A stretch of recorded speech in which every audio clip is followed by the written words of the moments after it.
Good morning. Welcome to 49ers in 5, your daily update on everything happening with the team that you need to know. I'm Rob Stats Guerrera. Today is Thursday, February 8th, 2024. Here's what's happening with your San Francisco 49ers.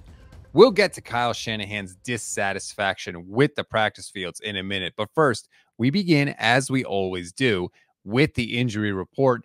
There's a few names on there. Eric Armstead, Oren Burks, George Kittle, and Ambry Thomas were all limited in practice yesterday with various injuries. Defensive tackle Kalia Davis did practice in full.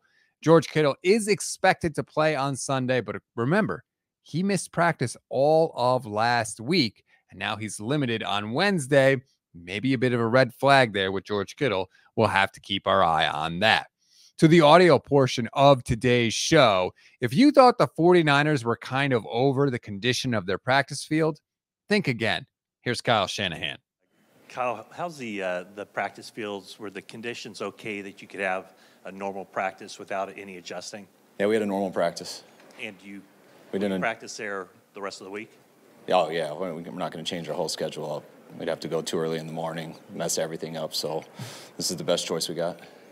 Are you satisfied with that choice? We're here. We're practicing on it. I mean, everyone has their preferences and wish things were better, but we'll deal with the field how it is. Good job by Matt Mayoko following up there. It is clear that the Niners are not happy with the surface that they have to practice on, and neither is the NFLPA, the Players Union. NFLPA Executive Director Lloyd Howell said yesterday that the UNLV practice field, quote, really isn't up to snuff for what our players deserve. That is not exactly the quote you want to hear going into the biggest game of the year. And it sounds like from what we just heard, Kyle Shanahan agrees. Let's get to Brock Purdy now. Brock, you've heard a lot of advice from a lot of people. What is the best Super Bowl advice that you have gotten? Not making it, what it is, what it's not. And I've heard a lot of guys say, it's a big moment, it's a big game, it could be the biggest game of your life kind of thing, but what it comes down to is it's 11 on 11. It's football at the end of the day. You can't get wrapped up in all the stuff outside, what's going on throughout the week. And we're here for a reason. What we've done all year has gotten us here, and so we can obviously have confidence in that. What we've done all year has been good enough, and we just got to continue to do that. I've heard that from multiple of the vets. So he really doesn't seem fazed by any of this. Case in point, Brock actually does things in the huddle to keep his teammates lighthearted. I mean, growing up, my dad was pretty good with impersonations, and so I think I picked up from him. Just whether it was family, friends, teammates growing up, I feel like I've always done some impersonations, and they've been pretty well. But I don't know, I'll do it sometimes when we're in the huddle or something to sort of just, show them that, all right, Brock's, he's calm, he's cool and collected here, he's joking around, so it's all good. So I feel like there's times and moments where I do it, but I don't go around trying to impersonate everybody all the time. If Brock does that on Sunday and the 49ers win, that story is going to live forever.